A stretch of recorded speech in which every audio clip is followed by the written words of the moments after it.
de porter cette chemise aujourd'hui, je choisis de poser tel acte, je choisis de me marier avec un tel, etc. Voilà, c'est un choix qui passe, qui peut passer par d'autres chemins au départ, mais qui finalement passe par le mental, et c'est un choix, et cela m'appartient.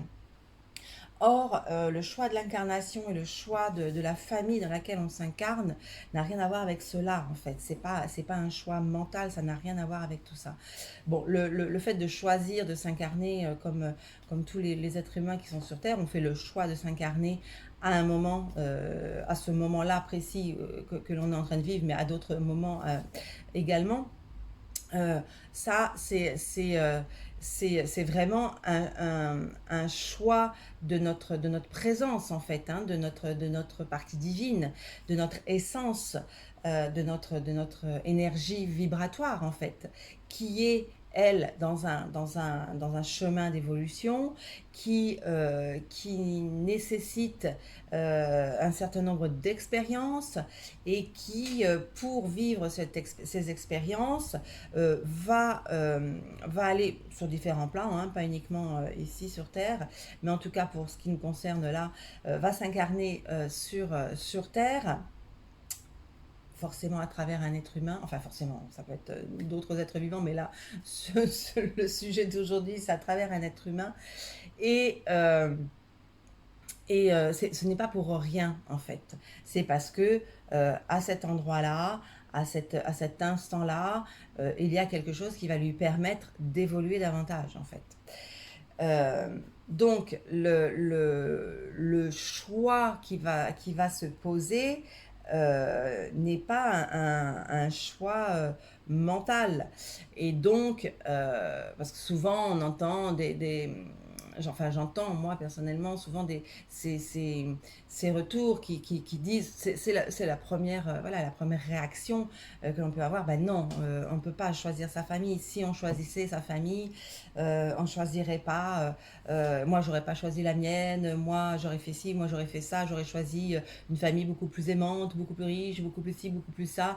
Est-ce qu'un enfant qui est battu, est-ce qu'un enfant qui a été maltraité, est-ce qu'un enfant qui a été abandonné, est-ce qu'un enfant qui est, enfin voilà, tout un tas de, qui est délaissé, etc., etc., a pu choisir de vivre dans une famille pareille, pour un regard strictement humain, c'est juste pas possible, bien évidemment, puisque pour nous, l'enfant est encensé dans le sens où l'enfant est pur, totalement vierge de tout, qu'il arrive sur Terre avec que de l'amour, en fait, et que c'est les êtres humains déjà sur Terre, les adultes qui vont l'abîmer. Or, c'est pas tout à fait ça, c'est pas tout à fait comme ça que ça se passe. Alors, comme je vous disais tout à l'heure, ce n'est pas un choix mental, mais ça va être un choix vibratoire, en fait. Donc, on va peut-être pas mettre le mot choix, mais on va mettre plutôt une résonance vibratoire. Qu'est-ce qui se passe? L'énergie, notre énergie, notre essence, notre présence euh, est une énergie qui est en vibration. Cette vibration-là, euh, par les expériences qu'elle a déjà vécues, etc., et par ce qu'elle porte, elle, par nature, ça on pourra oui, revenir peut-être un peu là-dessus, à des choses à expérimenter, à des choses à réparer également.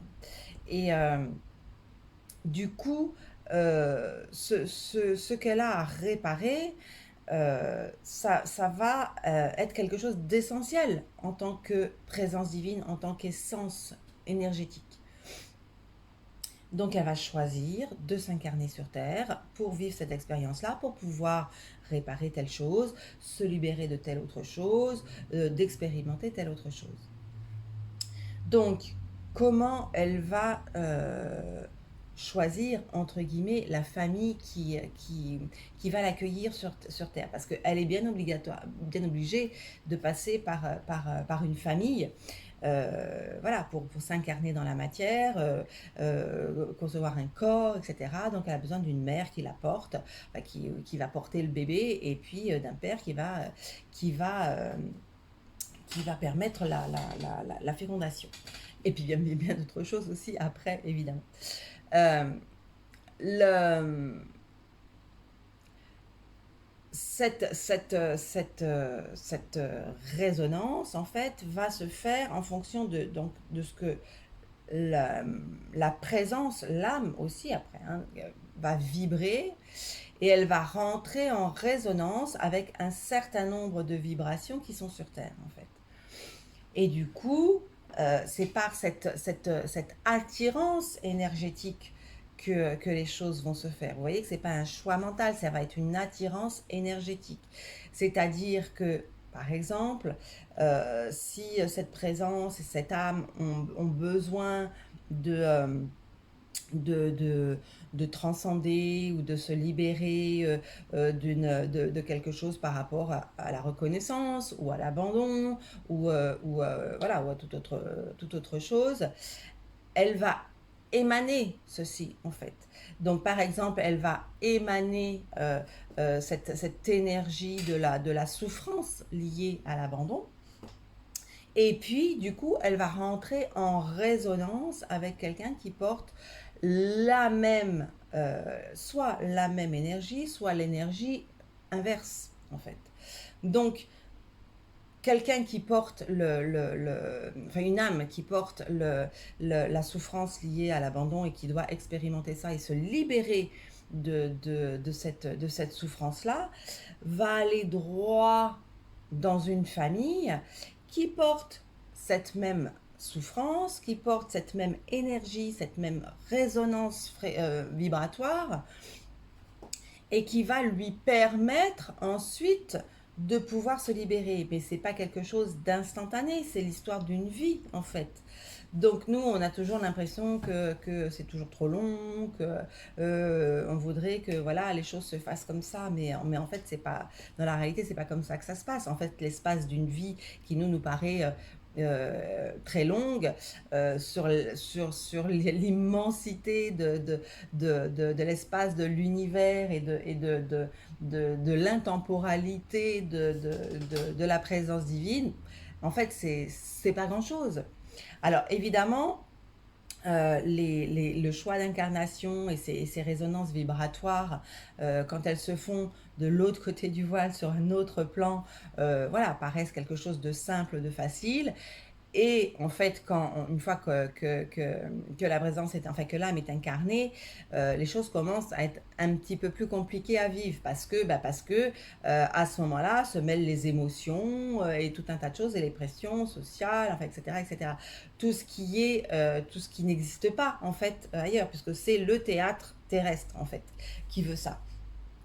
Donc, une fois que l'âme s'est incarnée dans cette famille qu'elle a choisie par résonance énergétique, on se dit, vous voyez, quand on dit ça en se disant que, ben oui, mais c'est pas dans sa tête qu'elle s'est dit ça, c'est que énergétiquement, c'est la famille la plus à même, la plus apte à la faire évoluer en fait. Parce que dans cette famille-là, il y a cette problématique-là, plus d'autres problématiques qui vont s'ajouter à ça.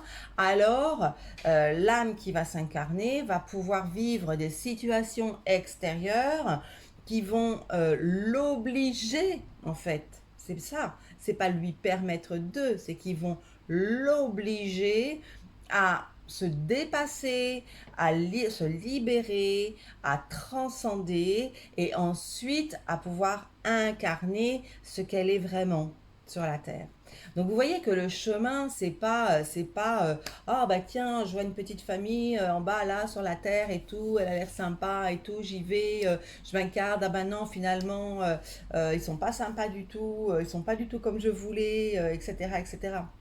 En fait, ça, c'est que du fantasme dans nos têtes d'humains parce qu'on on n'est pas content de notre condition et que au lieu d'aller voir quelle est notre responsabilité dans ce choix, dans cette vie, on va reporter, c'est dans notre nature, hein, c'est notre première réaction, on reporte la faute sur l'autre. Donc, c'est ma famille qui est dysfonctionnelle, et donc c'est à cause de ma famille que moi je ne vais pas bien. C'est pas du tout ça en fait. C'est-à-dire que moi je portais déjà une énergie très spéciale qui était, enfin très spéciale, très spécifique, qui était en résonance vibratoire avec cette famille-là. Je me suis incarnée dans cette famille-là pour pouvoir grâce à cette famille-là, grâce à ses difficultés, grâce à ses blessures, grâce à ses et aussi à son amour, hein, peut-être, et à ses maladresses, enfin voilà, avec tout le package en fait, hein, je vais devoir m'extirper. Vous imaginez bien que une âme, alors parfois ça peut être aussi une façon d'expérimenter autre chose, hein, mais une âme qui porterait cette souffrance liée à l'abandon, qui s'incarnerait dans une famille ultra aimante, ultra attentionnée, ultra ci, ultra ça, elle va vivre quelque chose de voilà, mais c'est pas sur sa problématique, sur cette libération de sa souffrance et de sa problématique liée à l'abandon qu'elle va évoluer dans cette vie-là. Vous voyez bien. Donc, ça peut être de la réparation sur l'amour, sur la reconnaissance, etc., mais elle va pas travailler sur sa problématique d'abandon. Donc, ça peut être une vie entre deux, hein, il n'y a pas de souci avec ça. Et puis après, elle repart. Et quand elle revient, enfin, quand elle refait ce choix d'incarnation, un moment ou un autre, elle va choisir de toute façon une famille en résonance avec cette problématique d'abandon. Peut-être qu'entre différentes vies, elle a eu besoin de, voilà, peut-être de se remuscler au niveau affectif, voilà, de vivre tout un tas de choses pour pouvoir après être prête à se libérer de ça. Ça peut être ça aussi. Mais c'est pas vous voyez bien que c'est pas la famille elle-même qui fait que si l'âme a choisi de s'incarner dans une famille voilà où par exemple la maman abandonne ses enfants et les laisse à un papa complètement débordé qui sait pas quoi faire, etc., qui va les faire garder à gauche à droite ou qui les laisse à eux-mêmes, etc., on imagine bien que nous, en 31, on n'aurait jamais choisi une famille comme ça, évidemment. Mais si ça a été fait, c'est qu'il y a une bonne raison derrière, en fait. Donc vous voyez que l'idée, c'est pas l'idée d'incarnation, c'est pas de choisir la famille idéale à notre sens humain, mais la famille idéale au sens énergétique pour pouvoir se libérer. Nous, on est en transit ici pour faire un chemin, pour faire un parcours d'évolution, pour permettre à notre âme d'expérimenter un certain nombre de choses, de créer un certain nombre de choses, de réparer un certain nombre de choses et de se libérer d'un certain nombre de choses et si possible, en plus, d'être au service du collectif, du plan divin. Mais tout ça, ça va être un cheminement et petit à petit, ça va permettre effectivement à la présence divine de prendre la place, d'incarner en fait sa lumière dans la matière, donc sur la terre. Et ça va passer à travers cette fameuse famille dysfonctionnelle qui est en fait idéale pour pouvoir arriver à ce résultat-là. Sans cette famille-là, soi-disant dysfonctionnelle, l'âme ne parviendrait pas à ce résultat, en fait, en bout de course. Donc, au final, cette vie qui aura peut-être été très compliquée, qui aurait et peut-être été très, très marquée par la tristesse, par les larmes, des angoisses, par tout un tas de choses, etc., etc., euh, va peut-être être la vie qui va libérer cette âme d'un poids énorme, de quelque chose d'énorme, et qui va lui permettre de passer à autre chose derrière. Donc vous voyez, c'est pas, c'est pas, comment dire, bien sûr que nous, en tant qu'enfants, grandissants, etc., il y a des étapes par lesquelles on va se retourner contre les parents en disant oui, c'est ma mère, c'est mon père, c'est mes parents, etc., etc. Mais si on reste à cette étape-là, on loupe tout, en fait. On loupe le bien-être qu'on pourrait vivre sur Terre, mais on loupe surtout notre possibilité d'évolution et de libération. Et c'est pas grave en soi, mais à un moment ou à un autre, faudra qu'on y repasse pour pouvoir se libérer. Donc vous voyez que si on reste à cette étape-là, on stagne, et si on passe à l'étape suivante où on se dit bon, ok, mes parents ci, mes parents ça, nanana, mais en final, si c'est ma présence, mon énergie qui a choisi vibratoirement cette famille-là, c'est peut-être pas pour rien. Donc allons voir de ce côté, quelle est ma responsabilité, moi je ne suis pas responsable de ce que mes parents m'ont fait subir, bien évidemment que non, mais je suis responsable de ce que je vais en faire, en fait. Donc tout ce qui a été dysfonctionnel, qui a été souffrant, pendant l'enfance, l'adolescence ou même après, c'est à moi en tant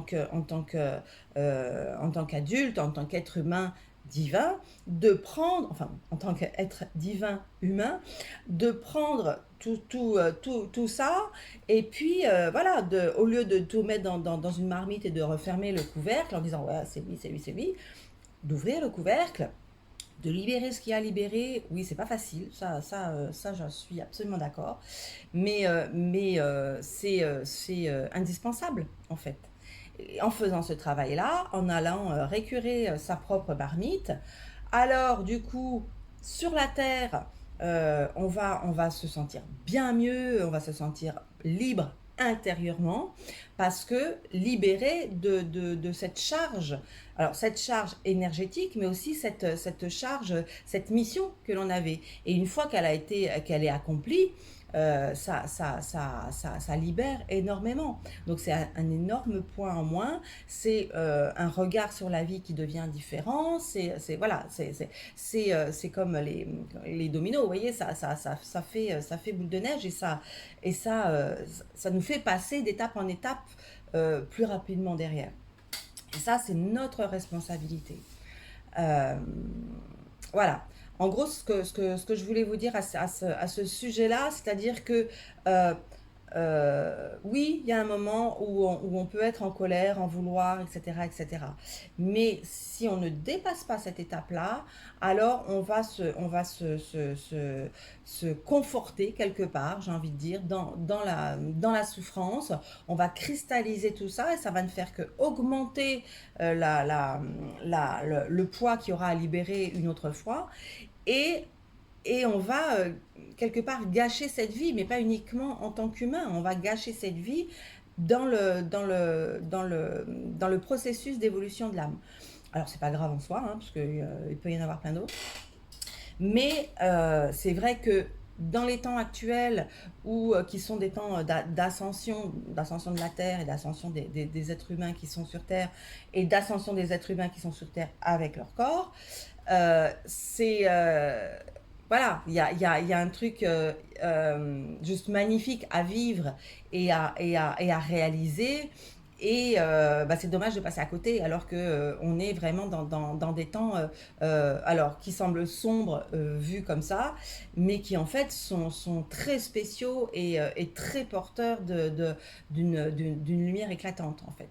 Donc voilà. Donc pour résumer, faut savoir voilà, que la famille humaine dans laquelle on s'incarne, elle est là pour faire en sorte d'avoir un mélange d'énergie entre voilà, l'énergie de la mère, du père, bien évidemment, de l'enfant, éventuellement de la fratrie. Euh, et ce mélange va faire en sorte que chacun va pouvoir aller, comment dire, chacun va pouvoir ressentir les espaces énergétiques dans lesquels il est absent. C'est-à-dire que chaque membre de la famille va aller être cherché sur quelque chose de différent. C'est bien pour ça que souvent on se dit oui non mais c'est pas possible, on n'a pas eu les mêmes parents. Ben si, en fait on a eu les mêmes parents, mais on n'a pas vécu la même chose parce qu'on n'avait pas à vivre la même chose. On était en résonance sur des choses différentes. Vous savez bien qu'on n'est pas fait d'un bloc, hein, on a plein de facettes. Donc l'enfant numéro un va s'incarner dans cette famille par rapport à une facette, à une vibration, avec la résonance à une vibration, une fréquence, mais l'enfant numéro 2 peut s'incarner sur la même vibration, mais peut s'incarner sur une autre facette. Et pareil pour les autres enfants. Donc chacun va faire sentir aux uns et aux autres tous les espaces énergétiques dans lesquels il est absent, c'est-à-dire que là où il doit aller chercher, travailler, libérer. Donc si on reprend l'exemple de l'abandon, c'est-à-dire que voilà, souvent on va mettre un couvercle dessus, on ne veut pas le voir, on ne veut pas le ressentir parce que c'est trop douloureux, puis ça fait remonter plein d'autres choses, parce que ce truc de l'abandon, c'est pas notre maman là qui vient nous abandonner, qui nous fait vivre l'abandon, elle nous fait juste revivre l'abandon. Ce n'est pas la même chose. Cette souffrance liée à l'abandon, on l'a portée déjà avant de s'incarner, et c'est bien pour ça que l'on a choisi cette famille-là. Idem pour toutes les autres souffrances ou autres énergies qu'on a à expérimenter ou à libérer ou à réparer. Donc c'est sa fonction à la famille. C'est vraiment sa fonction. C'est de permettre à l'enfant qui arrive d'être dans les conditions les plus idéales possibles pour qu'il aille voir à l'intérieur de lui, à un moment ou à un autre, particulièrement cet espace-là pour pouvoir aller le travailler, le libérer, le réparer et le transcender. Donc la famille, elle pousse à s'incarner davantage, en fait, c'est ça. Elle va permettre de rendre réelle sa nature profonde, c'est-à-dire que elle va nous permettre de nous réaliser, elle va permettre à l'âme de se réaliser. Donc en la poussant dans ses retranchements, elle va obliger l'être humain, en fait, à aller voir ce qu'il y a à l'intérieur de lui, à libérer ce qu'il a à l'intérieur de lui, et puis à laisser émerger sa nature profonde, qui il est réellement, laisser rayonner son énergie divine, en fait, hein, l'énergie de sa présence divine qui est le soutien, en fait, qui est notre colonne vertébrale. Donc ça, c'est vraiment se réaliser indépendamment et même au-delà du contexte, des postures ou des attentes des uns et des autres, en fait. Donc, voyez bien que chaque situation de vie ne va être, comme je le dis à chaque fois, ne va être qu'un prétexte quelque part pour nous pousser toujours un petit peu plus loin jusqu'à temps qu'on prenne conscience et qu'on fasse ce qu'on a à faire et qu'on rayonne ce qu'on a à rayonner, en fait. Donc comme le but c'est de se remémorer qui l'on est, en fait, c'est vraiment ça, nous laisser traverser par notre présence divine, lui laisser les rênes, et puis, voilà, incarner notre énergie divine sur la terre. Donc vous voyez bien que sous cet angle-là, la famille idéale devient complètement différente, en fait. Donc on pourrait, moi je vous invite réellement, une fois que les étapes commencent à être passées et qu'on se rend compte de tout ça, remercier cette famille dysfonctionnelle, justement, d'avoir mis autant d'énergie dans notre mal-être de départ pour nous obliger à transcender ça et à aller ouvrir, à libérer et à ouvrir les portes à notre présence divine sur la terre. Donc vous voyez que l'entente familiale, s'entendre avec ses parents, ses frères, ses soeurs, ses oncles, etc., tout ça, c'est une construction.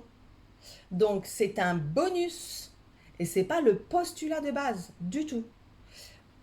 Parfois, il arrive effectivement qu'il y ait des familles qui s'entendent très très bien. Ce sont des contrats d'âme, hein, ce sont des âmes sœurs qui se voilà, et puis qui ont déjà certainement, enfin, travaillé ensemble, enfin, qui se sont déjà incarnés ensemble de nombreuses fois. Parfois, je suis la mère, parfois je suis l'enfant, parfois je suis le père, etc., etc.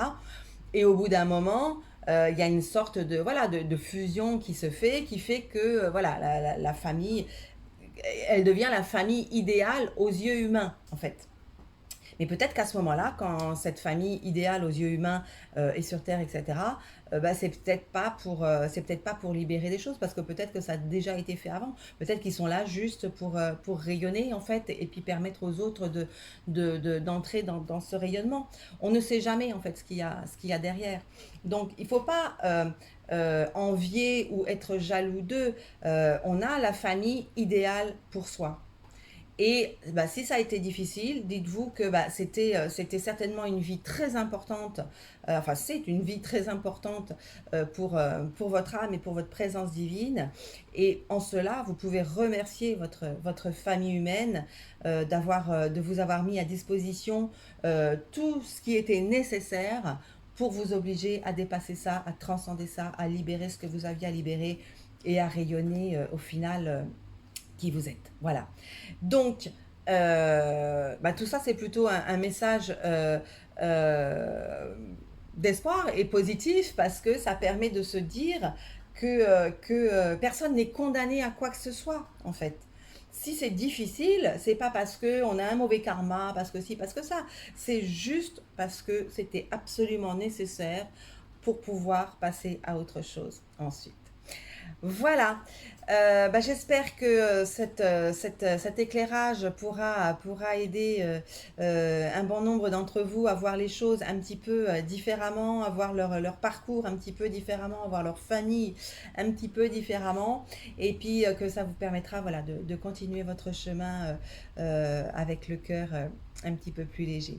Bien sûr, si vous avez des questions, n'hésitez pas à m'écrire à l'adresse mail que vous trouvez sur la bannière ci-dessous ou en me laissant des commentaires ou ce qui est dans la boîte de dialogue en dessous de la vidéo. Pour ma part, je vous remercie infiniment de votre présence, de votre écoute et puis je vous dis à très bientôt. Au revoir.